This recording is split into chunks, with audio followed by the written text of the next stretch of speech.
Hey everyone, so make sure you pay attention to the whole video. So at the beginning, we're going to go over the call, then a couple clips of what happened throughout the day. At the end is the final update from the officials in Idaho.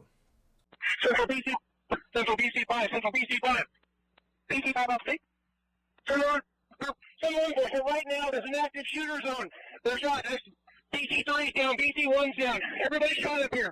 Law enforcement, code 3 now up here. Oh, I think you in. Stop. Get out of the way. 10 or 14. Engine push 551. Do not come up here. 51 copies. Remain station. Central from 551. 551. What? See what my house off that getting started. Also, to enact the MPI for the county police. Sorry, I couldn't copy. I'm copying BC.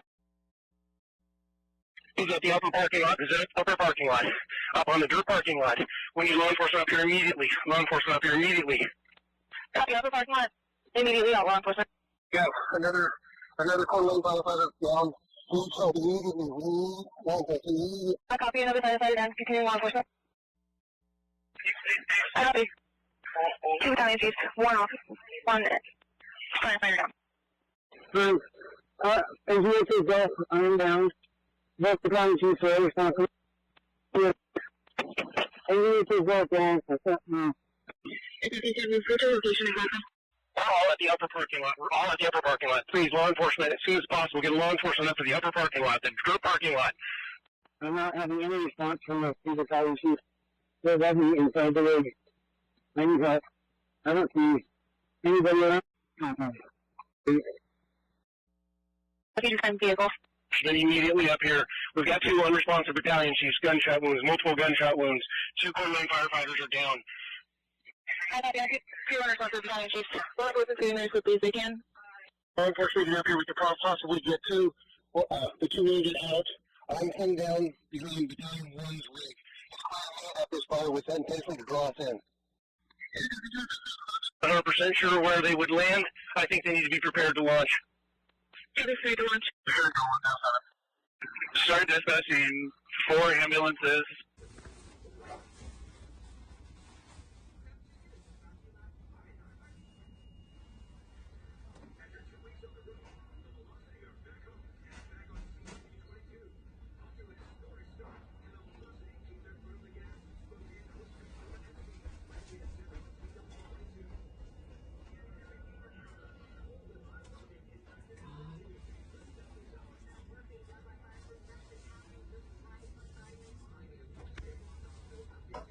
I have a big update out of Idaho. This is my part 2 video. If you could share this with your friends and family and leave updates in the comment section below. But what started as a brush fire response turned into a nightmare. As many of you know, firefighters were ambushed by gunfire while battling a wildfire on Canfield Mountain. Now here's the update. According to the sheriff's office, a deceased male was located by a SWAT team with a firearm nearby. They are not confirming yet whether that's the shooter, but it's a major development. Furthermore, reporters are saying that at least 2 firefighters are dead, up to 9 may have been shot, with 1 still in critical condition. I'm hearing that person's in surgery right now. Tactical teams and armored vehicles swarm the area, and the shelter in place has been partially lifted, but there's still an active wildfire and tons of unanswered questions. Authorities are investigating whether the fire was set intentionally to lure in first responders, which is terrible. These heroes were attacked while trying to save lives. They are allegedly going to be doing a press conference here in a little bit, so I'll do a part 3 and keep you updated with everything that's happening. Appreciate you.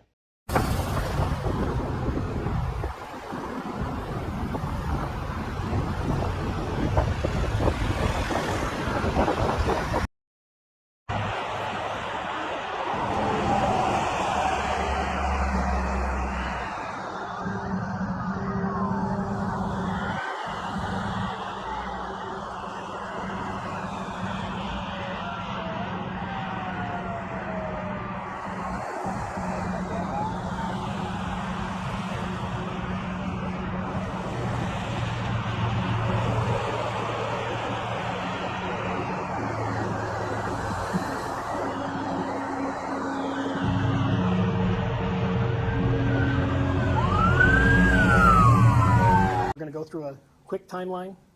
This is still a very, very fresh investigation, an incident. So many of these facts might change, but they are evolving as we speak.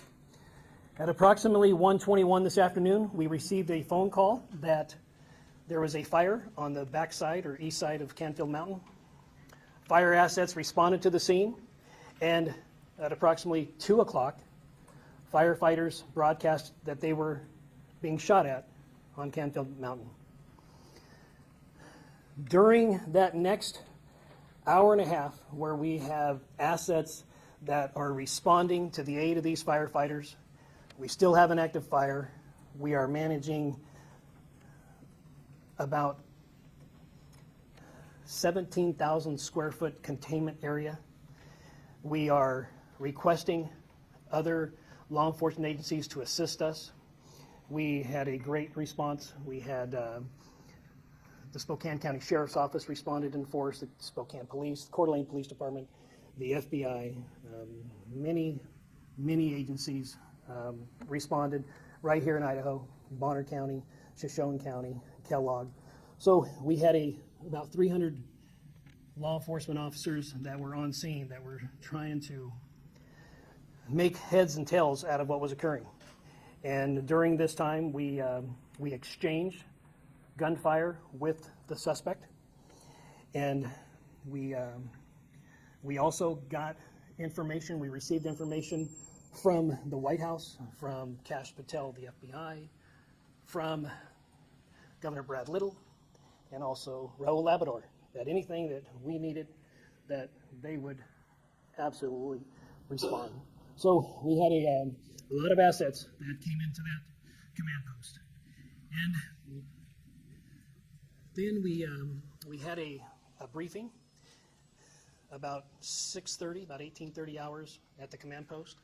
And in that briefing, we kind of gave an update to the agencies that this is still an active shooter, and that as soon as this individual could be neutralized, that he should be neutralized and the threat should be eliminated as quickly as possible. At approximately 1940 hours, we did have information that let me back up just a second. We had a cell phone activation that was in the same spot since about 3:16, and that it was in the same area, and we honed in on that cell phone, and we saw that there was a male, appeared to be deceased, with a weapon nearby. So we have currently one dead shooter. Based on the preliminary investigation that was being conducted, keep in mind we had a fire that was rapidly it was approaching the body, so we had to scoop up that body, and we had to transport that body to a different location. But based on the preliminary information, we believe that is the only shooter that was on that mountain at that time. So there is no threat to the community at this time. Based on the trajectory and based on the type of weapons that this individual had that we could recover, we believe only the one shooter. We did lose a Coeur d'Alene firefighter, and we did lose a firefighter from the Kootenai County Fire and Rescue. We have another firefighter that just came out of surgery from the Coeur d'Alene Police Department. I'm sorry, from the Coeur d'Alene Fire Department. Right? Is that true? Okay. He just came out of surgery. He is fighting for his life, but he's in stable condition. So we knew that our resources were exhausted. That if this were to prolong into a 24 or 48-hour operation, we would need additional helicopters. We had 2 helicopters that were up, and we had snipers in them. So if they had an opportunity to take a shot, then we wanted them to take that shot. Do we know, you just said we don't have any background on, do we know if he's possibly like from here, or did he move here, and we don't know the identity? We need to wait until a positive identification is made. So the gentleman did the suspect shoot himself? Do we know that? We don't know at this point in time. So the coroner's office will conduct their investigation, and so as of right now, we don't know. Eliza Billingham, Spokane Public Radio.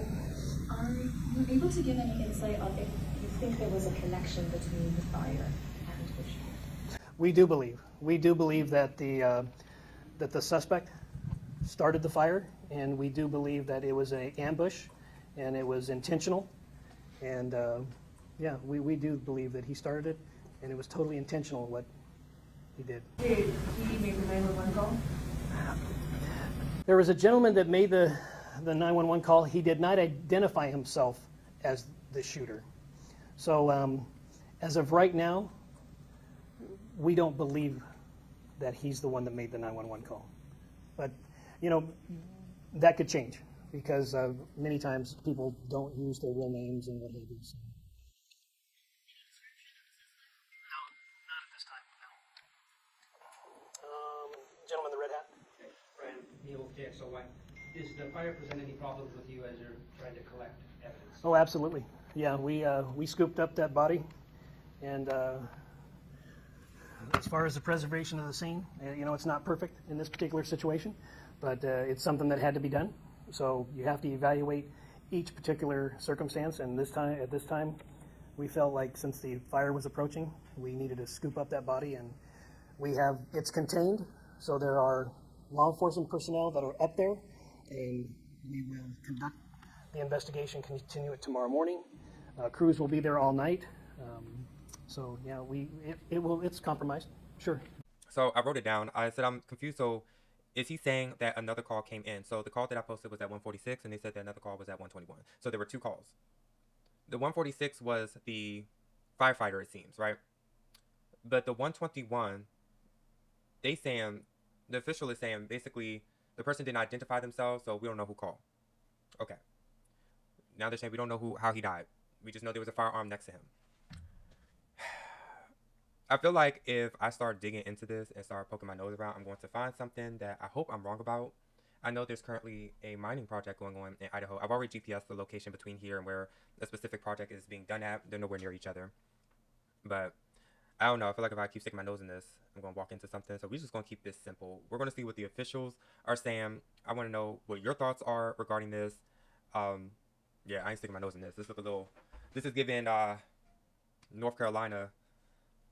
We all know what happened down there with that hurricane and people saying, you know, they're trying to dig over there. But if it was a small fire, then it's fine.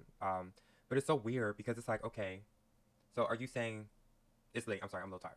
So are you saying no one knows how he got shot, but they had 2 helicopters up ready to shoot? Then they had others SWAT, all that, right? I saw the videos. I saw the vehicles rushing in, but there's no information. Now people are sharing a photo on Twitter who they think the killer is. They're saying it's, you know, this dude here with 2 transgender kids, and now that's just being dragged on. I'm not going with that. Not with this one. I know last week, yes, because I was able to put the pieces together. This week, we need to just sit and see what the officials are saying, because all this is just a little bizarre. Because I don't know, I had some weird thought where I'm like, okay, maybe the person, there's people out there that got guns. Okay, some of them go hunting. You know, it's not like living near, you know, a major city. You can just go out and about and have something to do every week. I'm pretty sure, this is what I think. Someone saw someone starting a fire and they had a weapon. That person tried to take that person out, backfired, that person shot that person, then took out the firefighters, escaped, and then when they got to the body, like, okay, this must be the shooter. I don't know. We will have to see, because they haven't released any information regarding the identity. I guess they're saying as a preliminary. They haven't released name either or face. So the picture you're seeing on Twitter, for now, please ignore that. But I don't know.